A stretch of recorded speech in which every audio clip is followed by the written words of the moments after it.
The fourth estate also confronted the managing director of SML with the figures the company churned out as savings it made because of its operations. First was the claim in April 2021 that SML saved the state 1 billion Ghana cedis due to its operations. If you use the 2019 as a base, Yes. yeah? Yes. Subtract this one, you get 1 billion for 2020. It's 800 million. Okay, about 800 million. Okay. Yes. The company started operations in 2020. From the revenue figures we obtained from the GRA, the difference in the total revenue from the downstream petroleum between 2019 and 2020 is 800 million cedis. If all the increment was attributed to the work of the company, it will still fall short of the 1 billion cedis it claimed to have saved. In February 2023, SML Ghana Limited again claimed that it had saved 3 billion cedis due to its operations. The company has admitted the services it listed on its website as curtailing irregularities in the sector did not exist and deleted them from the website. Even if SML was carrying out those services and all the incremental revenue within the period of its operations was credited to the company's efforts, the amount would be 2.4 billion cedis and not 3 billion cedis as it claimed to have saved. When we put these figures to the managing director, he made a shocking admission. That's why that 3 billion, I'm not. That's why I told you from the beginning. I said I don't know about this 3 billion. We cannot say your intervention saved 3 billion. No, I said 3 billion. I'm not. I've told you that I'm not aware, because when we were told about the publication, we even called the. As we speak this morning, still on your website. Yeah, that's what I'm saying. In fact, to be honest, I don't even know website matter. And the man himself who spearheaded this investigation at Fourth Estate alongside two of his colleagues is Manasseh Azuria Winning. He's joined us from his base in the U.S. Good morning to you, Manasseh. Morning, Roland. So currently, how much does the company earn monthly for this revenue assurance contract that they have? So they have a number of contracts. What we dealt with was the petroleum sector. We are learning, and even on their website, that they do other revenue assurances for the GRA. We don't have all the figures, but what we know from the current or existing contract, the downstream, they make up to 24 million Ghana cedis every month, and the upstream, which can operate after the finance minister said they should get into, that is a percentage of what we produce in dollar terms. So we are looking at 75 cents per barrel of petroleum product produced in Ghana. And if you take our production figures of 160,000 to 170,000 barrels per day, then if you even use a conservative figure of 160,000, we should be talking about 120,000 US dollars per day from the upstream sector. Now, the gold sector entitles this company to 0.75% of all total gold productions, which this company is supposed to monitor. And if we look at the figures, even for last year, that we produced 3.7 million ounces of gold, then that figure comes to about 50 million US dollars a year.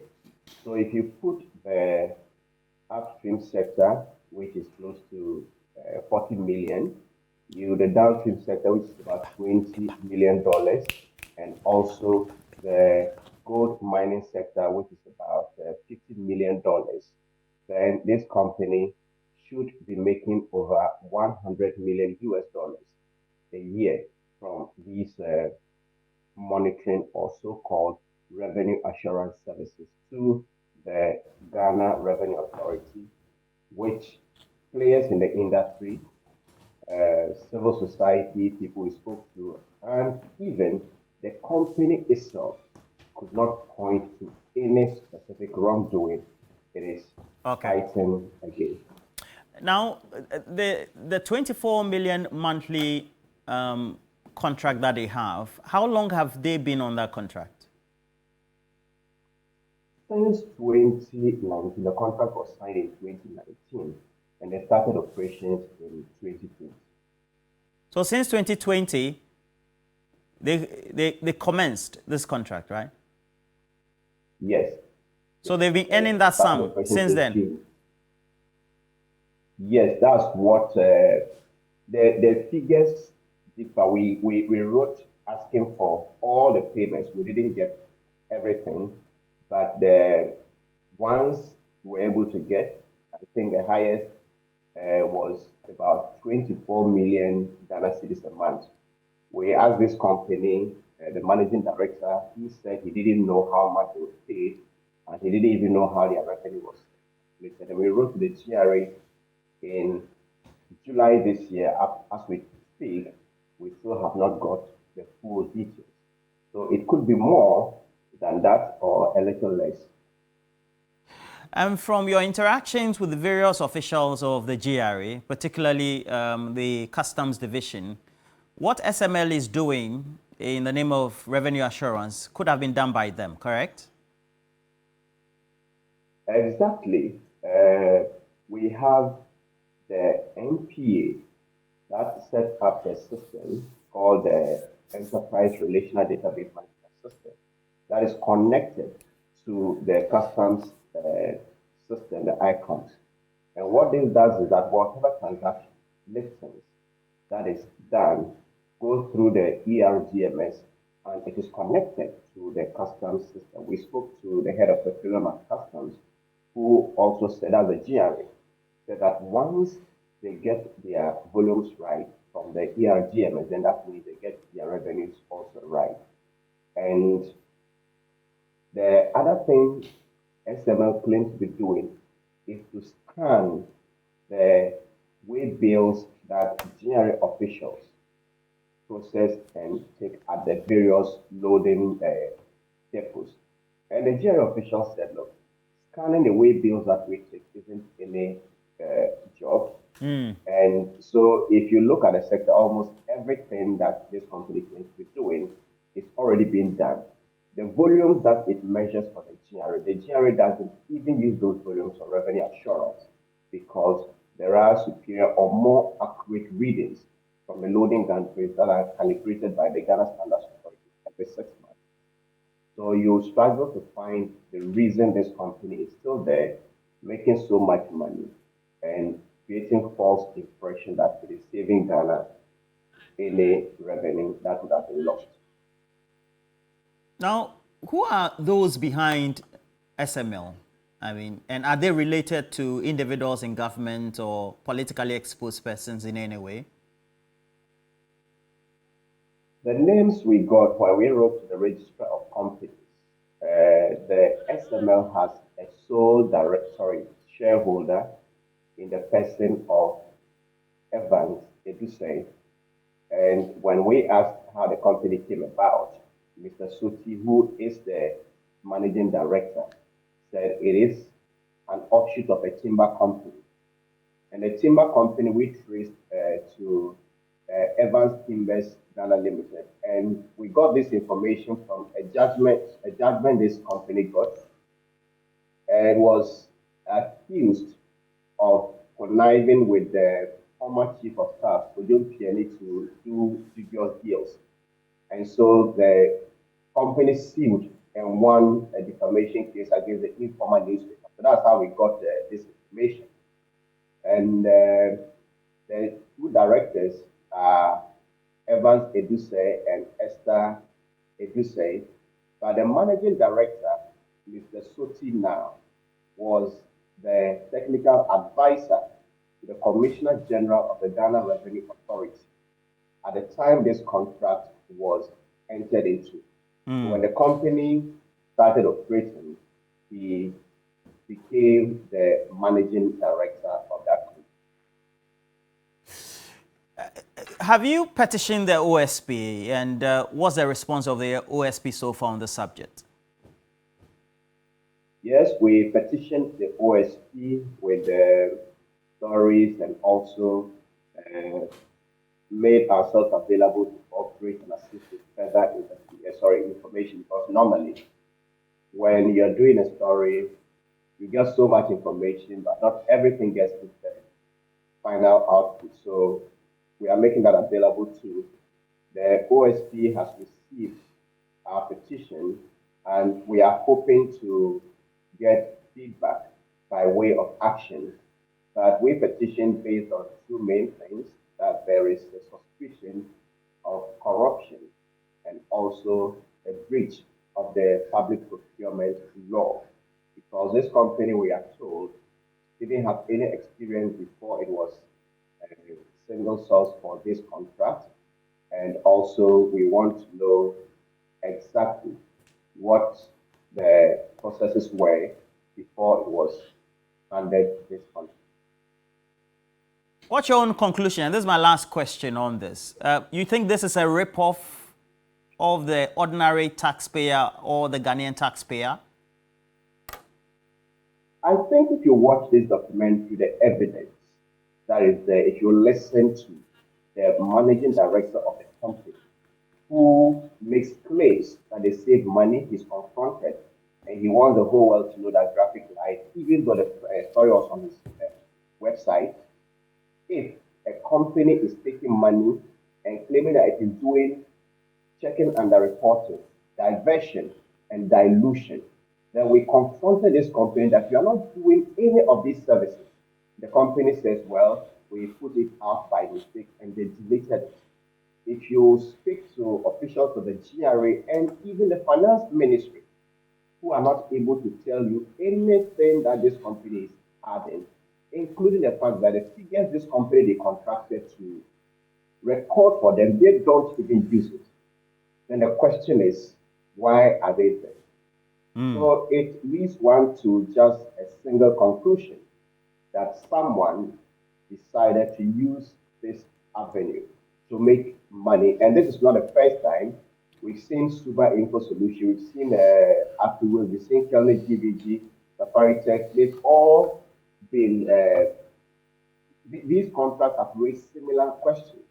Revenue assurance. They create the impression that GRA officials are not competent enough to do these works, which in my view isn't true. Manasseh Azuria, when speaking to us from his base, undertaking further studies in the United States of America, put together this documentary, investigative one, and that's where we have to transition into the studio. We have Nana Akomia. He's a regular on the show now. Thank you for joining us. Good morning to you, Mr. Akomia. Thank you, Roland. Alex Egbefia is also here. Good morning to you, sir. Good morning to you, right. Roland, and good morning to my colleague. Right. And, good morning to our listeners and viewers. Mr. Akomia, what do you make of this? I mean, what's the position of government on this subject? Is it just a red herring by Manasseh Azuria? No. He wants to cause some level of discomfort and negative publicity for government? No, when you look at the pedigree of Manasseh Azuria Winnie, it's difficult to come to the conclusion that his work can be described as red herring. Manasseh's got. Manasseh is a prime example of what journalism should be, and if half the journalists in this country had the hard-working and competent nature that Manasseh has demonstrated over the period, this country will be in a far better place. And his record speaks for itself. He's been involved in major work that has saved this country a lot of money, exposed a lot of deals that were totally unwholesome, and many of them have led to prosecution and so on. If you even remember, he was the person who investigated the very famous Kanazui story, which actually was against a sitting president at that time, where he was clearly able to demonstrate conflict of interest and impropriety and awards of contract and so on. And you can imagine when you have investigation and findings against a sitting president, the kind of pressure that you would come under. But he never buckled, and the nation benefited from the work that he did. And so work that done by Manasseh is work that should be taken seriously. Now, this current work that is done raises very, very damning issues that cause for concern. He has shown that a revenue assurance entity set up by the Ministry of Finance to assure itself of revenue has not quite lived up to the work, and so the monies that have been paid to this revenue assurance company are monies that can be described as loss to the taxpayer. He's shown audio evidence, video evidence. You heard the gentleman who is supposed to be the managing director of the company himself stating clearly that he's not aware of many of the claims that have been made for the company. So, and you can see a certain honesty in the managing director. So if the managing director himself has shown that he's not aware of some of the goings on in his own company, which is supposed to assure government of revenue, and yet the managing director himself cannot assure himself of the dealings of the company, then it calls for a major inquiry. You asked me what government's response is.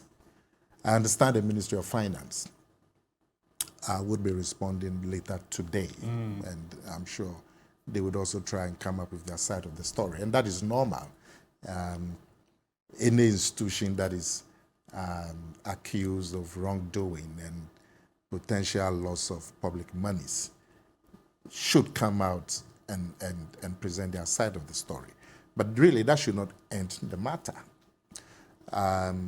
You asked Manasseh, and he confirmed that he has petitioned the Office of the Special Prosecutor. I think it's the right way to go.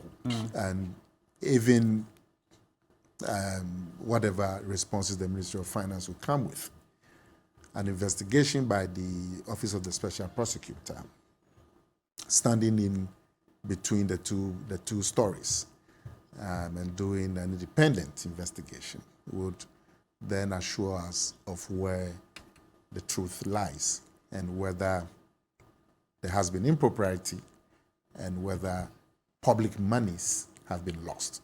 So I'm looking forward to the response by the Ministry of Finance, and I'm also looking forward, and I support any independent investigation that will go on into this matter. Mr. Sagbafi, you're already on a stream. The resounding opinion is that we're going to have a certain position of clearing of individuals, but does it really speak to deep-seated corruption and people being frontliners to be able to dupe the state in the name of taxes, making sure we get the right sort of revenue? Roland, I'm scandalized. You are scandalized? Yes, because the figures, I don't think people have digested how much we are talking about. This is a company that is making 24 million Ghana cedis currently, or let me even do it on an average basis, because that was the topmost. Let me say 20 million since a 2020. month, since 2020. Between 20 million, you're looking at 240 million, at 20 million a month, a year. 240 million? A year. Ghana cedis. And if you make it 4 years, it's 960, almost 1 billion. Ghana cedis. Ghana cedis in 1 year, in 4 years. 4 years. Now, 20 million a month is already mind-blowing. That's what the company was paid. Every month. It's already, for what service? And we are being told that even the meters they have put on the machines are not used by GRA to do calculations. And the company itself accepts, when you look, you have to watch the whole interview, it accepts that the meters that are on, have been installed by GRA actually are more accurate than the ones they've installed. So what are they doing? What is the purpose? What is their purpose? Even when you want to give them a benefit, they say they saved how much? 1 billion in 1 year at a certain point, and they have saved 3 billion. All these figures have been challenged. And if you give them even the benefit of the doubt that they did something, the 1 billion becomes 800 million, and the 3 billion becomes 2.4. But you can't even do that. That is actually because the GRA itself says, due to fluctuations in prices and costing, that can amount to why you have excess revenue. And you know that there has been a lot of fluctuation, mostly upward, on the price of oil. So you can get your increased revenue from there, not based on anything this group have done. So we've sat down and paid this amount of money, and nobody can show us really why they were paid and why they came into being. You see, if there's a problem and you point out the problem, whoever you are bringing in should be seen to be solving the problem. Any problems that existed in that downstream sector, was it upstream sector, are not being solved by this company. In fact, you have a situation where the government agencies involved have got all the equipment, all the manpower, scanning way bills, etc., can be done by GRA. So what are they really doing? And you have a managing director who says, I've been sitting here for 4 years, running a company, but and my sole income and source of income is the GRA, and I really don't know how much we earn or are being paid. As the CEO, he doesn't have an idea how much they've earned. So what is he sitting there as CEO for? Excuse me, I'm not being derogatory. I just want to understand it. If you don't know, even average how much. So when you were sitting down at your annual auditing of your accounts, when you were sitting down, what was your projection for increased revenue or the growth of your company in terms of financial terms? You don't know what you earn, and you're the chief executive officer, and you only have to account to 2 shareholders. I don't, it doesn't make any sense whatsoever.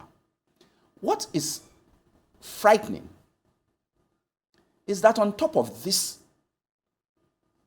debacle, the Ministry of Finance, from the minister's office itself, then says that for gold and for upstream, that's the next level. We must now allow this company to get involved. For revenue assurance. For revenue assurance. And the money they are talking about is way more than what they are currently doing. And you ask yourself,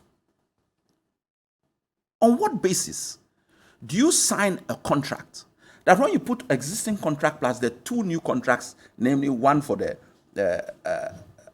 upstream and then one for the gold, the company, now we move from cedis, we now come to dollar, will earn $100 million annually for 10 years.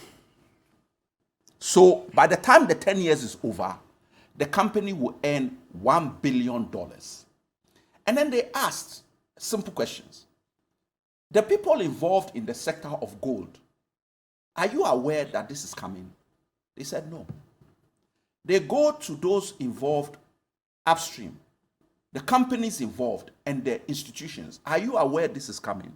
No.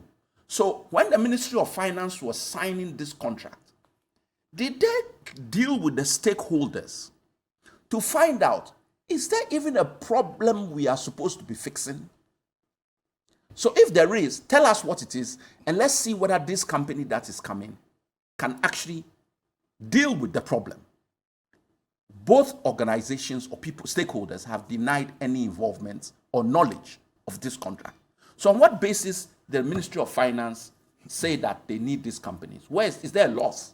And if there's a loss, is it coming from anything that this company can do? No answers. You then take it a step further. What is the background of this company to do sole sourcing? They have never been in the oil industry. They've never been in the gold industry. Or revenue assurance industry. Their company is an offshoot of a timber company. And all of a sudden, you can give them a contract that is 24 million currently, cedis, a month, with a now signed a contract to give them $100 million over annually, a $1 billion contract for 10 years. And this is, how do you describe this? I don't get what we are doing to ourselves in Ghana. We have a problem. This money is money that is already being generated by government. It's our money. In the system. It's our money. And we cannot pay IPPs so that we get electricity continuous. We cannot deal with nursing allowance. We cannot deal with, what's it called, district assembly funds so that they are in arrears. And this money is there. We cannot even get the second tranche of our IMF loan because we are not able to generate certain revenues. If you remember, Roland. You mean the 600 million that's hanging? Yes, hanging. It's hanging. They say now in January they are going to go and sit down and see what will come from it. People have taken haircuts, and this money is in the system. People are still waiting to be paid. Contractors, this money is in the system. And we are going to whittle away $1 billion in 10 years, and every year we are taking away $100 million from revenue that already exists within the system. And you then add to that, take the history of e-levy. If you remember when e-levy came, one of the biggest problems with e-levy, you are in parliament, or you were not in parliament at the time, but you are aware of parliament. He's had experience. Parliamentary. There was a similar issue about e-levy collection, which was going to be almost 240 million that was supposed to be taken by some external company. A third party. And the minority said, but the work they are coming to do, why can't GRA just do the work? GRA has got all the ability to do it. In the end, that will have to be shelved before they pass. And even the revenue expected from e-levy was not gained. So if we had to pay this company that 240 million by this time, do you think that even the revenue that would have come from e-levy will be a figure that they are talking about? So, Roland, this is scandalous. And they should immediately terminate this contract. And certain people should answer questions. Especially, and I'm glad you said that the Ministry of Finance is going to come out with a statement. They should come out and explain. Because it's not adding up as it stands. It's not adding up. Mr. Akomia, these are some of the actions which have led civil society organizations and governance and transparency say that there's extreme corruption in the Akufo-Addo-led government. What do you say to that? Well, on this matter, let's wait and see. Like I said, the Ministry of Finance is coming up with a response. Many of the issues that have been raised by my brother here are issues that are genuinely a concern of many people. Looking at the work done by the Manasseh and his team. These are genuine concerns. So we need a response that would talk to it. Is it true that this contract was signed? Is it true that these figures, 20 to 24 million a month, have been paid since 2022? 2020. Since 2020, is it true? Is it true that the second contract, you said there's a second contract? They have a second and a third to go into upstream and then gold. Revenue generation. The same company? Revenue assurance. Yes, The same company. Is it true Upscaling it. Is it true that there's a second and a third and a fourth contract worth 100 million? We need the responses very, very quickly. And I'm happy that the ministry will issue a response today, because these are grave matters, especially when you consider the sums involved. And they need to show also that this company is worth whatever monies have been paid to it. If any monies have been paid, you need to show that the monies paid to them is for work done. That is, there has been genuine revenue assurance, there's been genuine savings to the public purse out of the work of this company to justify whatever monies have been paid. So there are grave issues that require quick answers from the Ministry of Finance. But for my money, it will be the investigative team coming up with some findings and the public office coming up with its response. In between, we will need an investigation to establish the facts. You know, I expect that the ministry will come up and certainly try to justify the contracts, monies paid if there's been any, all of the other contracts. They will try and justify it. We will need an investigation because, like you said, if we don't have a thorough investigation, some people would then tag the government as being not being forthright in the fight against corruption and so on. So I'm waiting for it today to see the statement, and so I'm looking forward to a thorough investigation. Gregory Esiedu on our stream says, if you were a minister, would you have signed a contract like this, knowing how you have an extreme, impeccable record as a minister in government? It's not about me, tell him. It's not about me. Gregory Esiedu. But now Kumia says it's not about him. But then let the ministry come out and let the ministry admit that these are the facts of the matter. Then we can then see if we will do the same or not. As we speak, it's as damning as it is, and all of us are outraged. We haven't heard from the ministry. And you know, in law, they say you should always give the other side their say. Party. Yeah. So let's listen to them and then let the investigation go on very quickly. Boy Jefferson says, so far, all the scandals under Danado Danko Akufo-Addo and his government and the economic management team led by Dr. Mahmoud Bamia have been clearing all agents in all allegations. There's the fear that this one will be one of many clearing agency investigations. What do they mean? They mean the Ministry of Finance will come and say there's no wrongdoing, and that is it. As we speak, the Office of the Special Prosecutor has been petitioned, isn't it? True. And I don't know if anybody can go and tell the Office of the Special Prosecutor that don't investigate. I mean, we're in this country, so let's wait and see. I and I'm sure many people, whatever statement will come out from the Ministry of Finance, would want an independent investigation so we can establish, because the figures that have been talked about and the contracts that have been talked about, these are huge figures. And all of us, taxpayers, is our monies. You pay tax, I pay tax. It's our monies. So we should be interested to ensure that our monies have not gone down the drain.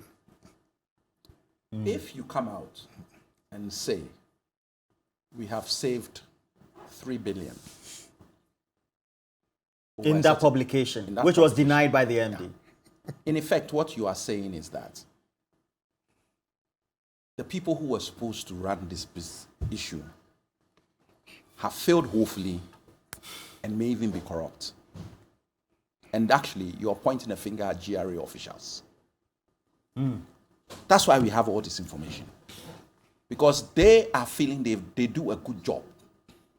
So for you to come out with these huge amounts as savings because you exist, when you are not even doing the work, this is part of the reason I believe the document or the statement, because I do not believe that the information is easily obtained from even an investigative body like the Fourth Estate.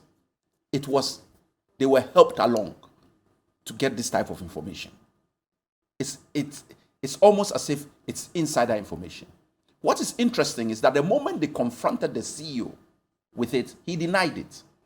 He was then shown that it's on your website. And he says, I don't know anything about it. And as my brother says, he appeared, for me, a bit shaken by the question. And no sooner is the interview off that it's taken off the website, that the factors that have been put in as work that they do has been taken off their website, which means that the company, up until he was confronted, was putting out falsehood.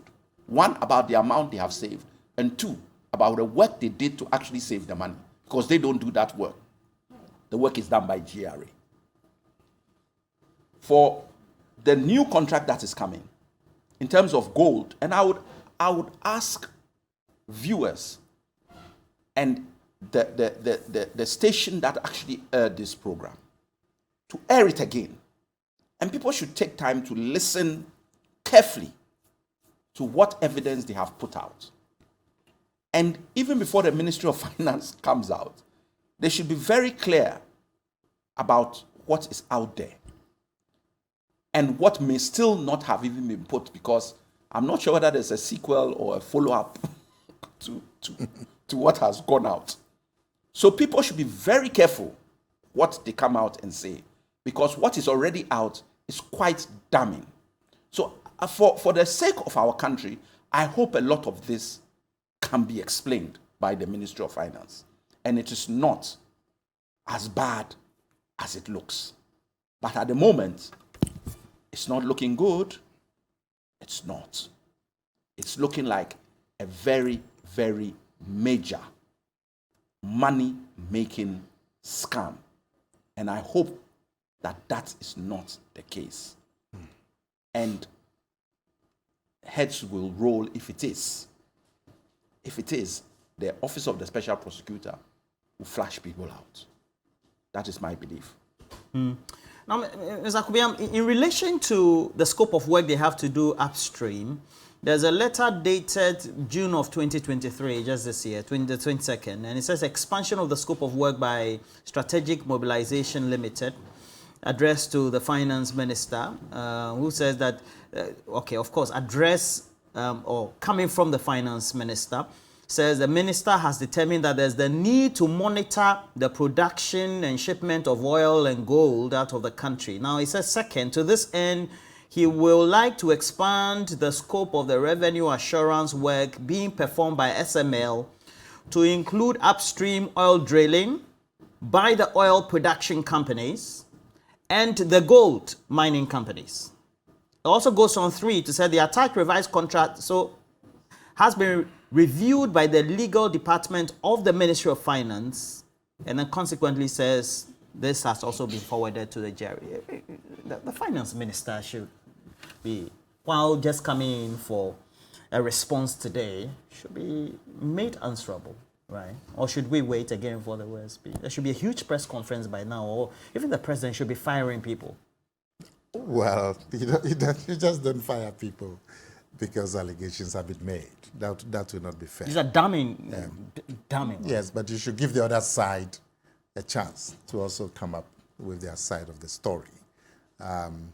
If they come up with when they come up with their side of the story and it doesn't answer the questions that have been raised, that these monies have been paid, there's no clear justification as to why these monies have been paid, and the answers are unsatisfactory, then all of us, or I'm sure then if the president wants to take some action at that point, we can see the basis of the action. But now, we haven't heard from the Ministry of Finance.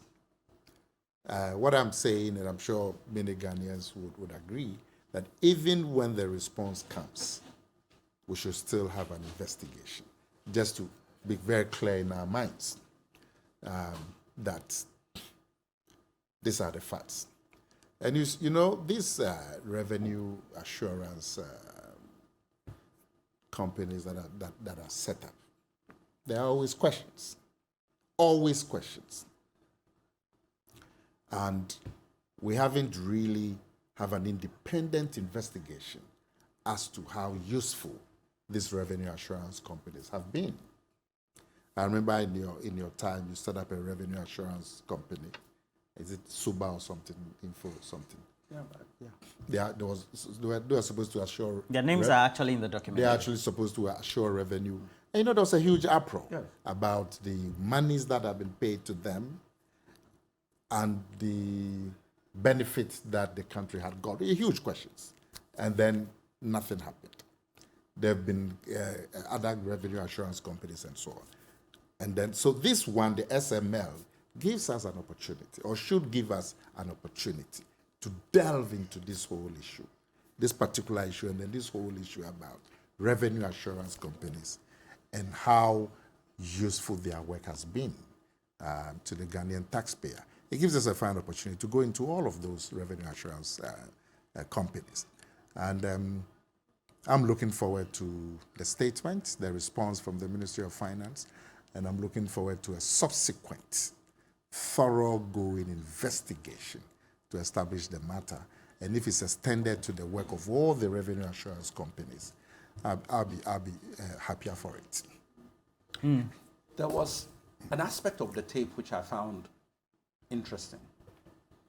Mr. Soti, apologies, the CEO, was an advisor to GRA. In 2019, when the GRA entered into the agreement with SML Ghana, Mr. Christian Soti was the technical advisor to the Commissioner General of the GRA.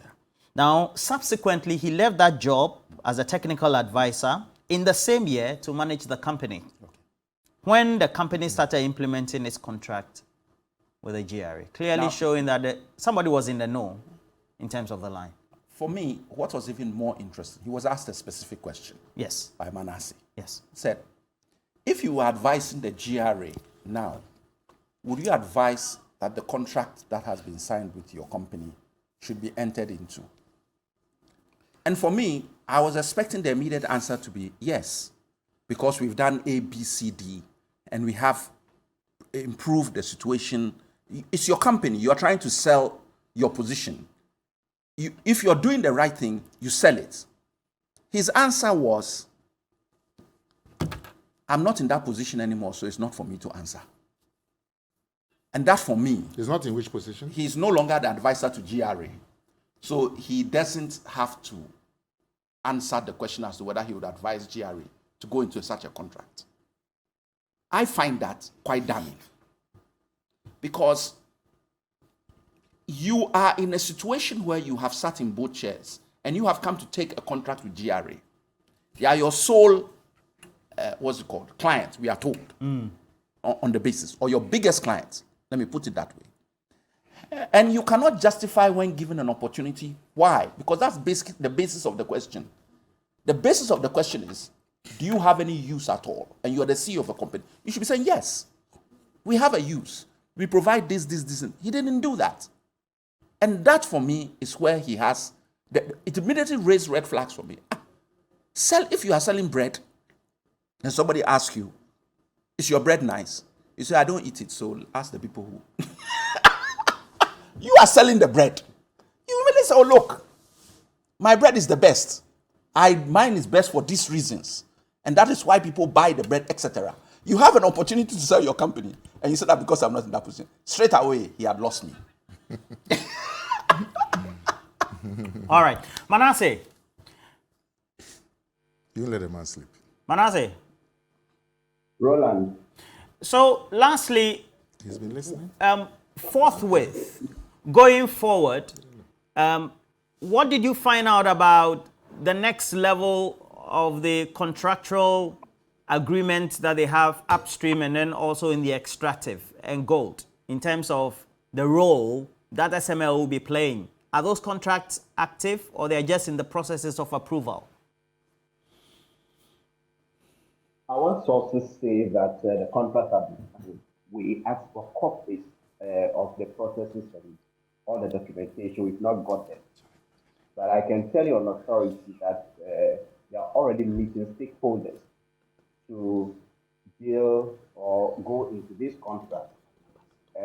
For instance, we have the Ghana Chamber of Mines that met with GRA and SML last week. And we are told SML is being invited, the Chamber of Mines, to come and look at what they have put in place to implement this contract. So the feedback we are getting is that there is that determination to push ahead despite these issues. But sources also in the two industries actually say that there is nothing that this company is coming to do there that is not already being done. If we take the gold mining sector by GRA officials and PMMC and also upstream, we are told that GRA officials are there. There are already flow meters. We are even being told that it seems the Ministry of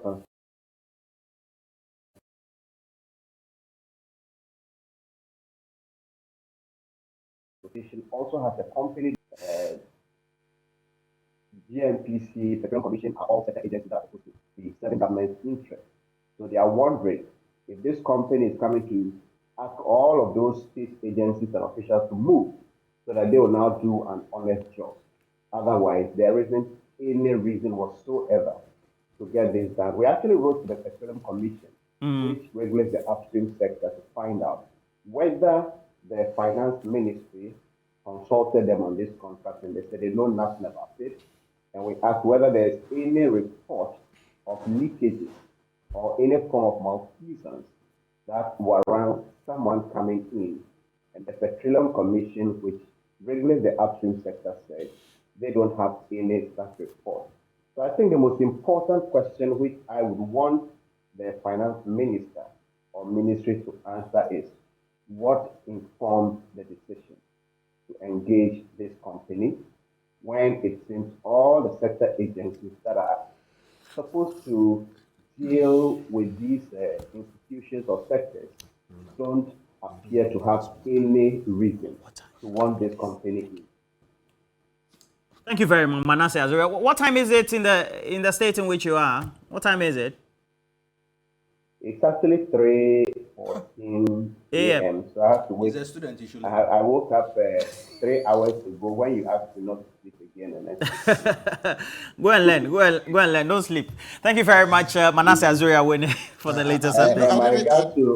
My regards to Nana Kumi, and I thank him so much for the kind words. All right. I didn't know he was. You hardly get such kind words from government officials. Normally, you get them from opposition. He's not a mainstream government official. He now speaks for DMB It Is Possible 2024 campaign.